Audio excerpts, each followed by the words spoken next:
Welcome to the Smart Driving Cars podcast. We appreciate you taking the time to be with us. This edition is sponsored by the Smart ETF's Smart Transportation and Technology ETF, symbol MOTO. For more information, head to motoetf.com. I'm Fred Fishkin, along with the Faculty Chair of Autonomous Vehicle Engineering at Princeton University, Alain Kornhauser. Hi, Alain. Hey, good morning, Fred. Good morning. And joining us are Ken Pyle, managing editor of Viodi View and producer of Viodi TV, who brings a lot of insight to mobility issues and transportation. Thanks for being here, Ken. Thank you, Fred. Also with us is Louis Aaron, a Princeton University junior, a student of Alain's. You've taken a break during the pandemic and have spent some time working with the Boring Company. That's the Elon Musk tunnel venture. Thanks for being here, Louis. Yeah, good to see you again, Fred. Well, we've got a lot to talk about, and to be clear, you're sharing your own thoughts with us as a student, not really speaking for the Boring Company. Want to put that out there right at the top. The Las Vegas Convention and Visitors Authority this month offered a first look inside that underground transportation solution, and the Loop, as it is called, will be available when the World of Concrete Convention takes place in June. Louis, tell us what you've been doing and the status of the project right now. Yes, the project actually, I think there's an article that I know mentioned that the World of Concrete is our first convention. And it's kind of just something that goes to show you how little the media knows about this project. Our first convention is tomorrow, or Wednesday actually, with the Mika auto auction, I think it's called. So we have a smaller convention starting Wednesday, which lucky for us is a bit of a nice warm-up one, but it is the first time we'll be open to the public. And then we have like a little bit of a medium-sized one just after that, and then will come World of Concrete. But yeah, this week is going to be the first real test. What I've been up to has been largely what I was up to back in November and December, except now I've just got a bit more autonomy. And so that's getting all sorts of permits, whether it's for to install, help install superchargers, or to help install, like our station showpieces, or, whatever it might be. There are an incredible amount of permits that you need to do this stuff. It could be, now when we're looking at our new alignment, which will go through the city of Las Vegas, we need to get soil samples throughout that entire alignment. And so, blocking off new parts of road and drilling through them is obviously a process that needs to be permitted as well. And so, working with our drilling team and with the city of Vegas and kind of developing relationships with some of those city employees has been what I've been getting to do recently. One of the more fun things that I'm working on lately is that the way that this is permitted with the county is as an amusement and transportation system, so ATS. And for our ATS permitting, that's basically, it's totally separate from the building part of it. It's just the operations part of it. And so I've been getting to go through that documentation, kind of updating it for our future expansions to the tunnel. And in some cases that's just updating, changing the project name. And then in other cases it's, really updating the language to reflect a different type of operation. So go ahead, Alan. Louis, can you comment on the amusement part of this? I think we all can, or at least most of our listeners and watchers can understand the transportation part of it. What's the amusement part? Maybe they're going to be filming another Ocean's 11 movie using the tunnels. That's what again, this is Louis, and he's a student at Princeton. So so describe that for us, Lou. So I mean, the amusement part is just kind of a funny, it's one of the things that shows how funny permitting can be. We're permitted the same way that a roller coaster will be permitted in Vegas, but also the same way that a monorail would be permitted. So it's just kind of a funny byproduct of the system. But that said, I mean, let me just interrupt you. Not would be, is right, because there is a monorail in Las Vegas. And so basically, I think that you followed their lead in some sense in doing this, correct? Mm-hmm. Yeah, that's right. And kind of what it ends up meaning is that it's the same staff plan reviewers and inspectors who are going to be figuring out if this project is safe. So when it came down to final ATS inspections and commissioning, we just had a swarm of a ton of inspectors from the county who showed up at our system and just tried to wreak havoc. I mean, it was pretty entertaining. But at the very beginning, you get a little call over the radio that's like explosion in tunnel 2 east, and I'm like, holy, like what on earth? Like this is going so poorly. Like, we're 2 minutes in, there's an explosion, and then after that it was like, oh, and actually the explosion was like an explosion in 4 parts of the tunnel, and like now you have like shooters blocking the exits and all this wild stuff. And it's like, oh, okay, so this is a test, and then we relaxed a bit. But yeah, well, yeah, I mean, those things are sort of important because you have to stress test it, and you can't just certify for easy conditions. You have to certified for when things might get a little tough, right? Right. Yeah, that's exactly right. And then one other comment on the amusement part is that I think one of the parts of this system that a lot of the people at the company think is important is how flexible it is and how easy it is to update. So, it's because it's just an asphalt road underground. If you want to change the drive surface and make it smoother somehow, which is something that we've done, that's something you can do. If you want to make the lights go on in a different way, or tunnel lighting be different, that's something you can do. If you want to add in Autopilot at a later time, that's something you can do later. If you want to update the stations, like it's not that hard to change the painting in the stations, and now you have parking spots that are parallel instead of jagged, whatever it is. Compare that with something like the monorail. Like once it's built, and there's not that much you can do. So at this point, now that the tunnels are built out, the stations are built out, a lot of what we do over the next few months is going to be perfecting kind of the amusement part. Like how easy is it to get into the system? How fun of a ride is it? How professional is it? And those sorts of things that you can iron out in such a moldable system. And initially describe for us for audience members who may not be familiar, how this will operate. This is within the convention center initially. Describe what this is going to be like. Yeah, that's right. So for now, it's 0.8 miles in each direction. So 1.6 total miles of tunnel. And there are 3 stations. There's what we now call the South Station, the Central Station, and the West Station. And those take you from the South Hall to the Central Hall and the West Hall of the Convention Center. So it's a very limited operational design domain, as Professor Kornhauser would say, not that you can even go outside of it if you'd like to. Or your own tunnel. But that's pretty much the extent of the system now. And now it's about, our next section will hopefully begin in the next few months. We can start expanding up and down the strip. That will be interesting. Ken, I know you've been following this for quite some time since it was first announced, and share some of your thoughts with us about this and questions you might have. Yeah, I was going to say, I just a couple things that just triggered some thoughts. One is that what you're describing in many ways parallels what is going on in broadband, in the sense that they're abstracting, the hardware from the software. In a sense, they can make the hardware a dumb pipe, if you will, and then you change things in software and add new capabilities. And it seems very similar, where you have this tunnel that is, just a dumb tunnel, but you're adding the intelligence over time, whether that's through Autopilot or whatever. The other thing that I'm kind of curious is Las Vegas seems to have in place this amusement, the AMT, whatever you called it, this group that understands how to kind of regulate a transit system like that.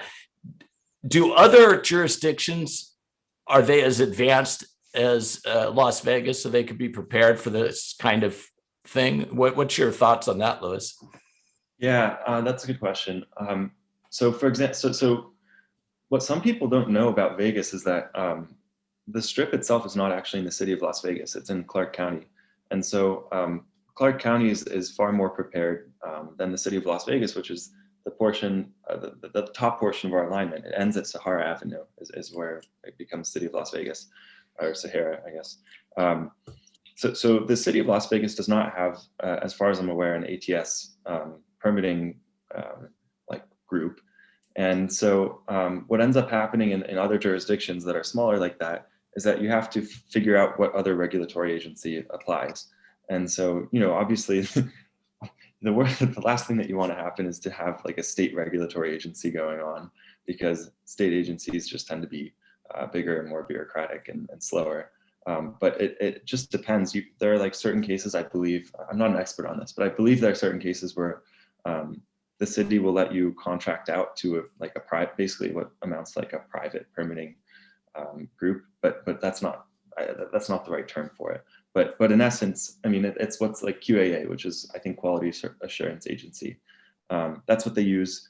That's what Clark County uses even to inspect like welding and steel welds, to make sure that they don't have people on staff who are qualified to do that. So you have to submit, here's the company that we're going to use. These guys are qualified with the county, and they're going to come inspect all of our welding. And then they send a document to the county saying, this weld is good. And I think there's a similar process for ATS systems as well. So I want to add to the disclaimers. I'm actually an airport commissioner for San Jose, fly SJC. So my comments, though, are strictly my own, and they don't reflect what the comments of SJC. But that's what drew my initial interest in this, was the idea of creating a connector between one of the local train stations and the airport.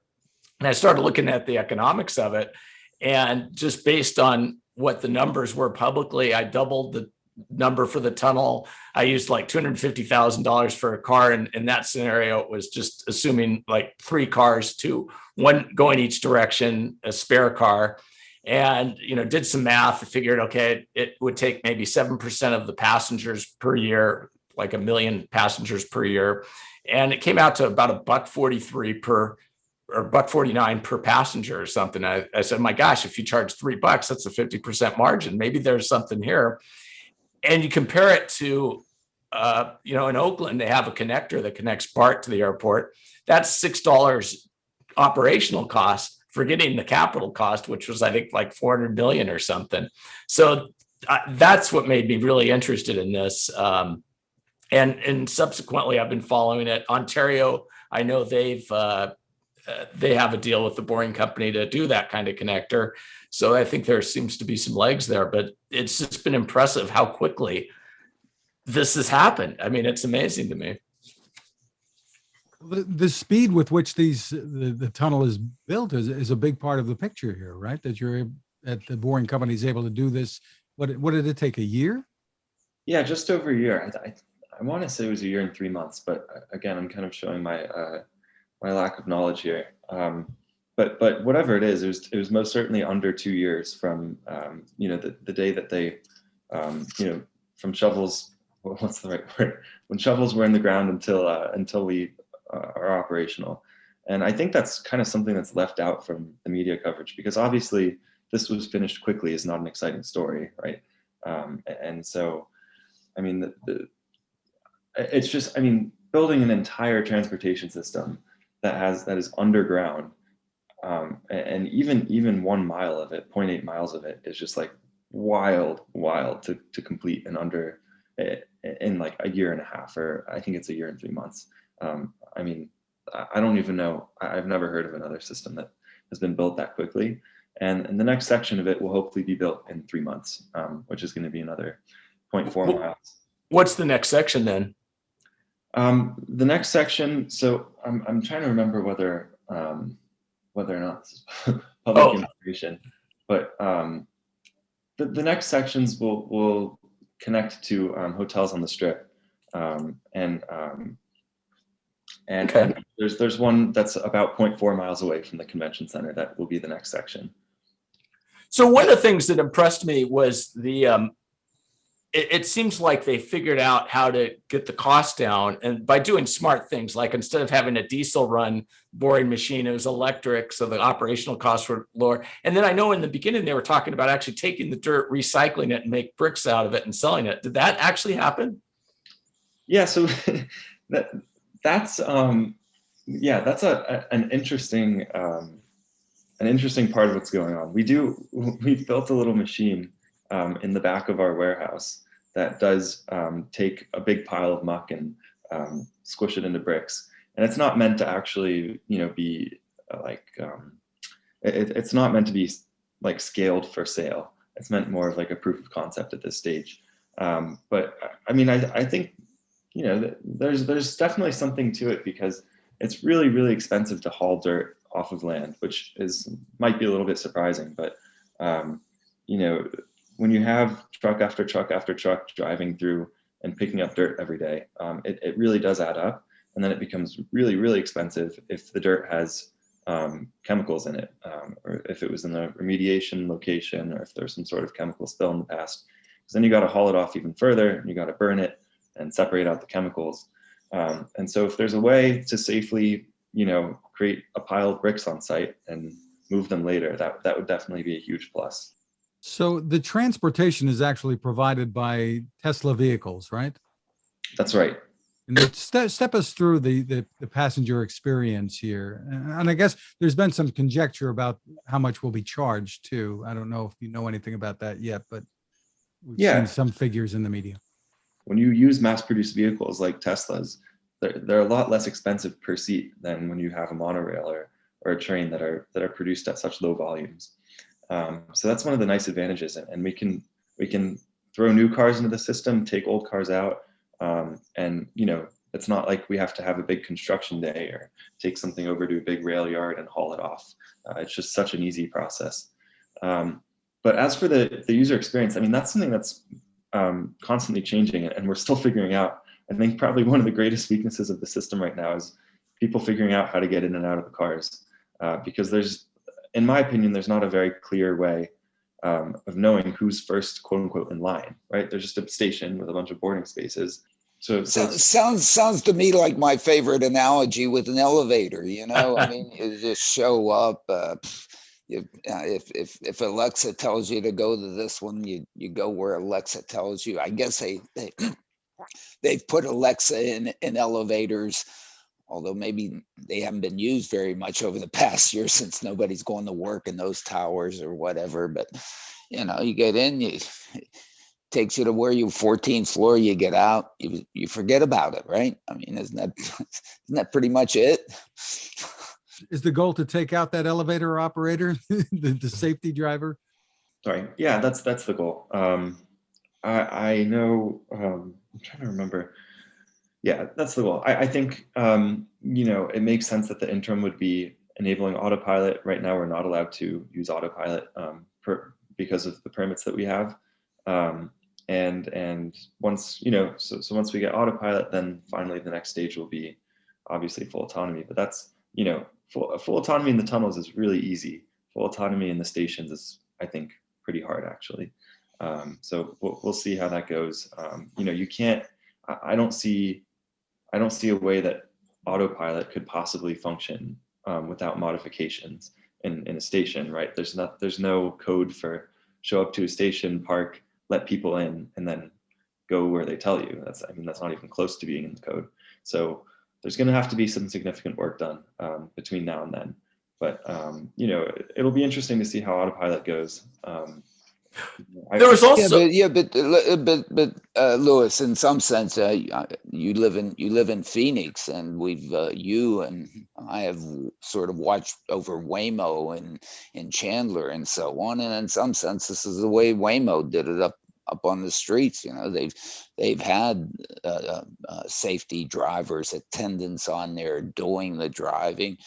And we assume, we don't know for facts, they've been improving the software and the system so that, the driver had to do less. And apparently they are now at a point where at least they're able to take some of the drivers out of there and go out and do it. The same thing there. I think that in our discussions of what to do in Trenton and so on, to set it up, you set it up first. You set it up with people, of course.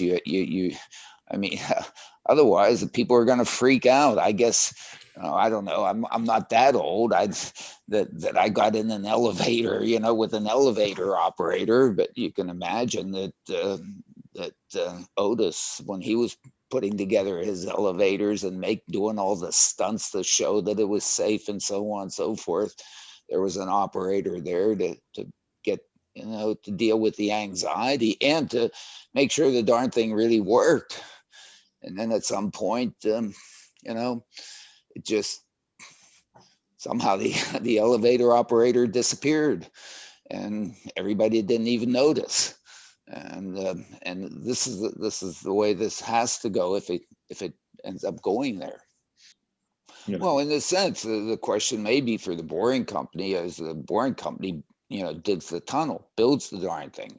The question is who operates it and who does that. And it may in fact be an operator, a subsidiary, or a division or whatever of the boring company that really focuses on those things. And then when they go out and buy these things, I mean, to what extent do they really have to buy Teslas? Well, I know that, the current owner and whatever, and so on and so forth, there's a close relationship, but my goodness, they could go out and buy, XYZ vehicle. As you mentioned, this is the beauty of this thing is it's a very inexpensive surface, that you could maybe put a GM vehicle down there. Whoa. One of the things, don't say it because you might get yourself in trouble, but I said it. There was in one of the earlier marketing, I mean, the Las Vegas Convention Center Bureau, it's great the way Elon Musk gets other people to market for him, but they actually show, I've got it on my website, they show a vehicle that is, purpose built that's, for this kind of thing. It's pretty cool. So Yeah, there is a higher capacity vehicle that's been shown in some mock-ups, and work has been done on that kind of thing. But in the short run, I don't believe there are plans in the very short run to necessarily use that, because I mean, yeah, if we want to talk about capacity, we certainly can. But I think there are good reasons to stick with lower capacity vehicles. And is this really truly like a horizontal elevator in the sense that it's connecting the buildings, and so it's adding value to the buildings itself? Do you foresee like there being charges, or is it just going to be kind of like a people mover to get people from one side of the convention to the other? Yeah, I mean, it is for convention goers. That's exactly what it is, and I believe it'll be free for convention goers. Because of the way that the LVCVA has decided to operate it. But there are lots of different cost models that you can use, and I don't think I can necessarily say which ones we're going to go with yet. But if you just think like, what are the possibilities? They are that you can have, for example, in this case, the convention center pay for all their rides. So you count up how many rides took place, and then the company says, oh, it's $5 per ride, and so then the convention center pays you 5 times the number of rides that took place. Or you could do a base operations fee and say, we'll pay you X dollars per month. Or you can do, let's charge the riders. Or you can do, let's charge the riders a reduced fare. And so if they've got the app, they pay $2, but then for each $2 ride, the convention center pays the operator $3. So there are lots of different models you can go with. And one of the most interesting ones to me is, we'll pay for anyone to come to our hotel, but we won't pay for their ticket out. There are a lot of different ways you can do this. That's the Hotel California model.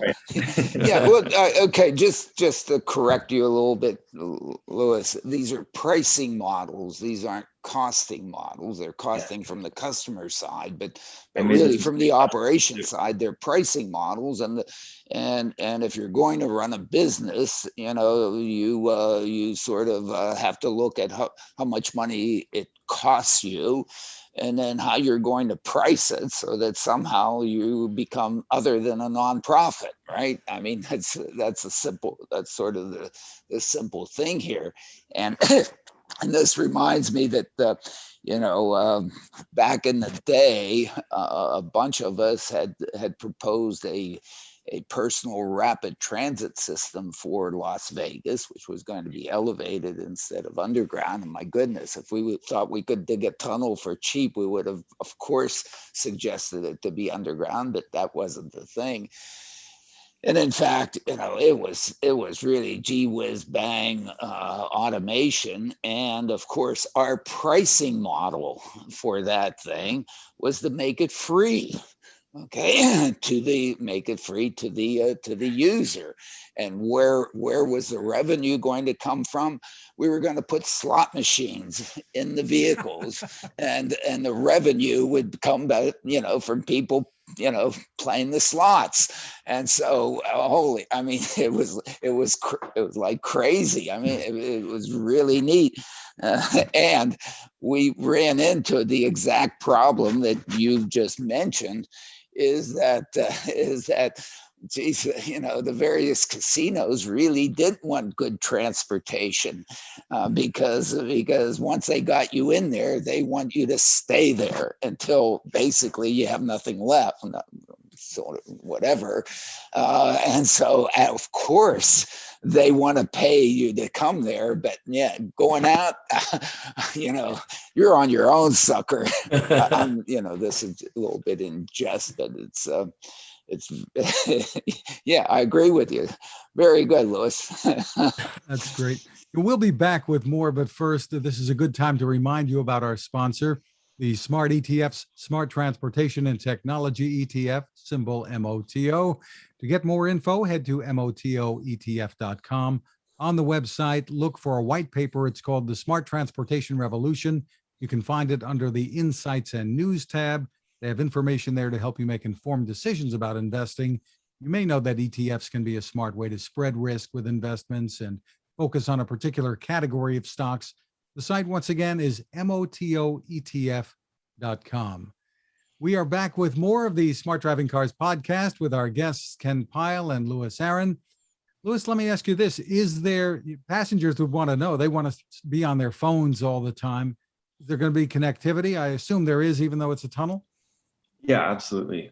We suspect you'd be biased, but the experience, can you describe it for us? I mean, from a, say, what can consumers expect? Is it going to be fun, comfortable, etc.? Yeah. I mean, I personally prefer to sit in the front seat. The back seat's a little tight against the wall. But it's pretty awesome. I mean, it's the only system, the only underground system that I'm aware of that's like perfectly lit. Every single inch of the tunnel is like daytime down there. Or if you want it to be like party lighting, you can do full rainbow. We call it Rainbow Road. And you've got 2 strips of rainbow lights on either side. That's super cool too. I'm sure they'll start introducing some way to play the music that you want to listen to in the car. You've got your own personal pod. It's a Tesla. It's comfortable. It's air conditioned. And I think the last thing is, there's a lot of stuff online. I saw some ridiculous tweet that was like, you can't even open your door in the tunnel. This is a celebrity death machine or something like that. And it's like, it really is an incredibly safe system. If there were to somehow to be a crash, you absolutely can open your doors, and you can walk right past the side of the vehicle. And more importantly, there's no third rail. So there's no like high voltage electric line going through the middle of it. It's just an asphalt road. You walk right out.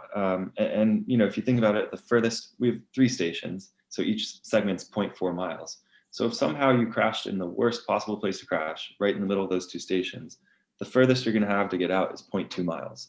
And obviously fire teams can have great access. Again, I don't want you to comment. I'm just a little personally surprised that all of the other conduits are under the pavement as opposed to more readily accessible for fixing. I mean, one of the things, even though it is a simple pavement, if it needs to be fixed, you'd prefer not to dig it and prefer to almost still be able to manage to operate while it's being fixed. Even that kind of thing. So easy accessibility to all the various infrastructure that you need, even in a tunnel, probably needs to be there. But I don't know the details, so therefore, and I don't want you to comment on the details. The fact that the communications piece is open and not just one way, is 2-way. And I don't want you to comment on that, but I'm sure Boring Company is not stupid. That it's two-way, and there's enough oversight over what's going on, again, to make sure that just like with everything else, people are going to have to behave in doing this stuff. People can't be cute and all of a sudden, do whatever. Certainly not any of the things that we sort of saw happening, the last weekend and so on in Houston and whatever. So I think one has to be very serious. Plus, there's an operator inside to assist the passengers, certainly in the beginning. But even if one goes out and starts thinking about, into the future, whatever, people end up having to behave. I know that in airports with people movers, maybe in the beginning, some people were whatever, but I guess because there are other people around, people behave. And that's important. So just, at least not from Lewis's point of view, from my point of view, all those things are very important to make this a successful thing for people to get around. Another comment, do you really need air conditioning that deep or something? Or is it cool enough or whatever? Or there are going to be so many people and so many things, it's going to get hot down there. What's going on? So we have one subsurface station. And in that station, I don't believe I'm not entirely certain, but I know that we're not pumping a ton of cold air into there. So I believe that's like. But you have circulation. I mean, you have to do circulation and all that. So I mean, which is a non-trivial part of all this stuff. Okay. I think the AC is really for being picked up at the stations on the surface. It's going to be 105 degrees here, 110 degrees in the summer. And, yeah. Up there, you really need it, right? But they're enclosed, right? They aren't, or are they out there in the open? I guess I should know, but I don't. I'm sorry. The stations? Yeah. On the surface. They're outside. They're just basically a parking, like they're like a fancy parking lot in a sense. You drive up, pulls into a parking space, you get in, and you drive back down. What are you gonna do when it snows in Vegas? And it snowed this year, didn't it? I heard one day that it snowed. It did snow. It did snow. Well, the drive surface is covered. We have solar canopies. And those parking lots have charging stations too, I assume, for the vehicle. Some will. It depends. Yeah. Obviously, the spaces where you're parking to pick up passengers don't need chargers because how long are you going to be stopped? Unless you had some sort of NASCAR pit crew that plugged it in, passengers get in and unplug it. But I think most of the charging is planned to take place back at our depot, basically, which is at our warehouse. And you cycle vehicles in and so on. You know exactly what the charge is. All that's manageable. I mean, it's trivial. Right. Exactly. Well, Alan, I don't know if you were inferring that people misbehave in Las Vegas, but I've never heard of such a thing. So. No, I'm sure they don't. I mean, in my class, we have the Las Vegas rule. What happens in my class stays in my class, same as and nobody ever misbehaves in my class, right, Lewis? I mean, we're all perfectly good children in there. Yeah, that's right. That's right. Well, tell us what we know about what's next for the Boring Company. Where else might we be seeing them go to work? Because some things have been on the website, and there are reports that they're off the website. So what's on the horizon? Yeah, that was a fun news story to see come through. The removal of something from the website turned out to be a Washington Post article. But I think, this is probably the part I can say the least about. But I'll say two things. The first is that the news reports, obviously there's some mayors in Florida who held press conferences, like explicitly stating that they came here and visited, rode the system, they liked it, they wanted something similar, and so we're exploring projects all over the place, but yeah, that's about as much I can think I can say. Lewis, that's sort of the same concept that we had during the summit and so on with respect to doing mobility systems for for the Trentons of this world. The important thing is to create welcoming environments in places that basically welcome the technologies and want to do it and work together to make it happen. Certainly there are challenges, certainly there are problems, certainly there are modifications and so on that have to be made with anything, but to go in and sit in I sat in the Princeton planning board for 7.5 years, and boy, did I learn how to say no, no, no, no every other way. And Ken, you've been in sort of the same thing, in some sense. So in fact, if that's the viewpoint, and if one is developing these things, one has to go somewhere else. One can't afford that time and find, especially in the beginning, find those that are willing and can actually feel that they can make good use of the technology, and it provides some fundamental benefits to the community. And that's the reason for mobility, is to deliver and improve quality of life to the community. And if one thinks that this isn't going to do this, then then fine. Yeah. And that's one of the interesting parts about this company, is that it's not actually, at its heart, it's not a mobility company, right? It's a tunneling company. And so mobility is really something that we've gotten into, and as far as I can tell, in order to induce demand, right? It's the same kind of thing with SpaceX, where you create a product and the market's not that big. But I mean, from a monetary standpoint, it's a giant market. But how many projects are there to launch things in outer space?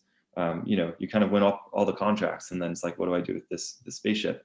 And so Elon's solution was Starlink, where he created a new product that needed more space missions. And he was kind of able to induce his own demand that way. And I think that's what's going on here with the Loop, where it's like, the product is tunneling, but how many tunneling projects are there, and how many people are going to let us, bury their utilities for cheap when we've never built a tunnel before? And so, we've been super lucky with the Vegas project. That it's been an awesome proof of concept where we get paid. And then, more Loop projects obviously will come up again, where we're able to kind of induce that demand. But in the long run, I think that the technology that's really for sale is this incredible tunnel boring machine that we have, that is so ridiculously fast and ridiculously cheap for what it's doing. So that's I think where you'll see a lot of the projects going forward, is not even in the transportation sector. So Well, can I ask you being a in Las question? Vegas too, I mean, you obviously get to showcase it to people from all over the world. So Yeah, that's that's important. Yep. And Louis, can I ask you to what extent the geology, where it's applied, changes the accounting or the economics drastically, or is it relatively independent of geology? Yeah, I'm definitely not an expert on that. What I can say is that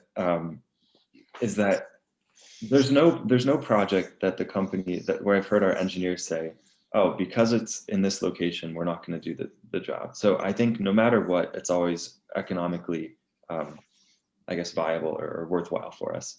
I think the more of what I just hear is groaning, where people are like, oh, this is going to be fun. Even in Vegas, we've got a lot of caliche soil here, which is not fun to dig through. And so as we do our borings throughout the city and along our future alignment, and you literally hear the guys who did the soil borings earlier in the day walk in with their sample soil in a bag, and the engineers will come together and take a look, and they'll be like, oh no, like that's gonna be, or they'll look at it and be like, yes, like we're going right through that thing. So it just depends. But I think regardless, it's all doable. There's not really a case where we're like, oh, we're not doing California.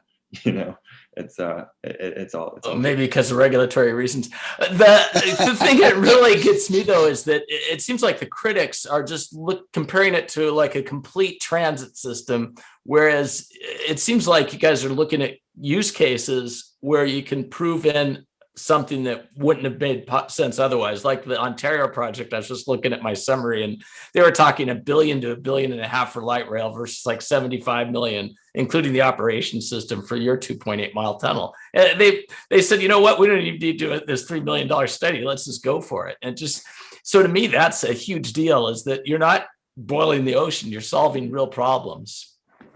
Yeah, that's also a great point, because part of what we don't know is how much demand will appear out of nowhere, because suddenly new projects are possible, right? I mean, if something costs $3 billion, they're like, the vast majority of municipalities are going to say, there's no way in heck that we're going to come up with $3 billion. Let's not even think about this system. But if you're talking about the same system, like you said, for something under 100 million, suddenly you have like 30 more cities who want a system. So it's hard to say right now what that's going to look like. But I mean, it's very possible that there's just like a huge amount of demand out there that will become, a marginal price goes down, the number of projects goes up. So we'll see. I don't know. Well, the website for the company lists some very interesting advantages to tunnels, including, some that are just obvious: minimal land use, the weatherproof operation, et cetera, et cetera. So there are a lot of advantages here, especially when you can do it at the kind of cost that the boring company seems able to do it. Yeah, I think kind of the question that I have going forward is, you look at this, there are like all sorts of futuristic mock-ups of what's going on underground, where you have layer upon layer upon layer of these tunnels going in all sorts of directions, and you don't have to stop for anyone. And that's kind of the magical idea behind it, is like it's a highway with an infinite number of layers, theoretically. Excuse me. My question though is like, right now you'll notice that our alignment for Vegas pretty much goes under public roads. So it goes up Las Vegas Boulevard, hangs a right, and then comes back down under Main Street. And that's because right-of-way acquisition is a lot easier if you're doing it under public roads, right? You don't have to get permission from every single property owner, which obviously becomes complicated. And then you get people who are like, yeah, you can go under my property for $40 million. It's just ridiculousness. So, getting to the point where you can kind of just zigzag whatever direction you want to underneath the earth will have to be a change in current, I guess, I don't know if it's zoning policy or land use policy, I guess, which is a part of zoning. There would have to be some change in order to make that viable. So I'm really curious how that's going to go. In the short run, I think you'll see most tunnel systems just going underneath public right-of-ways. That's interesting. I mean, Let's ask the planning board member, how deep into my house do I own? Yeah, well, I think, this is a very important point, because in fact, there have been people in the past who have wanted to build slurry pipelines from the coal mines in Wyoming or whatever, and to Texas. And of course, the railroads, they would have to cross under railroads. And I do believe that, in fact, people threw in the towel because they just could not get permission from the railroads to pass underneath them. Okay. Otherwise, there probably would be slurry pipelines that would have moved coal instead of 200-car Burlington Northern trains or whatever to move that coal. And so this is not a trivial issue as to, the who owns the mineral rights, going down and so on. Somehow, United Airlines and the airlines have figured out a way to fly over my house here in Princeton, and me not charging them for, violating my air rights. The whole business of, at least in some parts of the country, if not many parts of the country, as to who owns what and mineral rights and so on, and access going down is, and I think the people that have done fracking and so on have maybe figured out a way to deal with some of that, and because they go and do who knows all kinds of things with their drilling. But this is this is this is a serious issue. Absolutely. Well, when we were in grade school, they used to ask us after summer vacation to come back and tell everybody what we did on our summer vacation. Louis, you're going to have some tales to tell what you did in your COVID year. Jesus. Yeah. Oh, no. Do I have to give him an A or something? Damn it. I mean, I don't know, Louis. Maybe, whatever. Yeah, it's. You didn't say no, I noticed. No, it's been fun. I mean, one of the weird parts about being here is that it's a really young company. And so there are several employees now in the office who've come to the company after I've come. Obviously, the best part is the first 2 weeks when they don't know that I'm not important. And,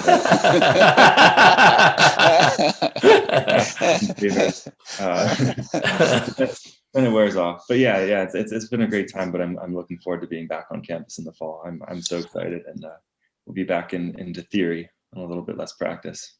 Yeah, well, we certainly want you back, and we certainly better be back on campus because, while we've made it through the spring, we're in our last 2 teaching days here. It's not been pretty. Well, terrific. And Ken, where can people go to follow all of your work? Viodi.com or Viodi.tv. That's VIODI. It's Viodi with eyes. Wonderful. Thanks to our sponsor, the Smart ETF's Smart Transportation and Technology ETF.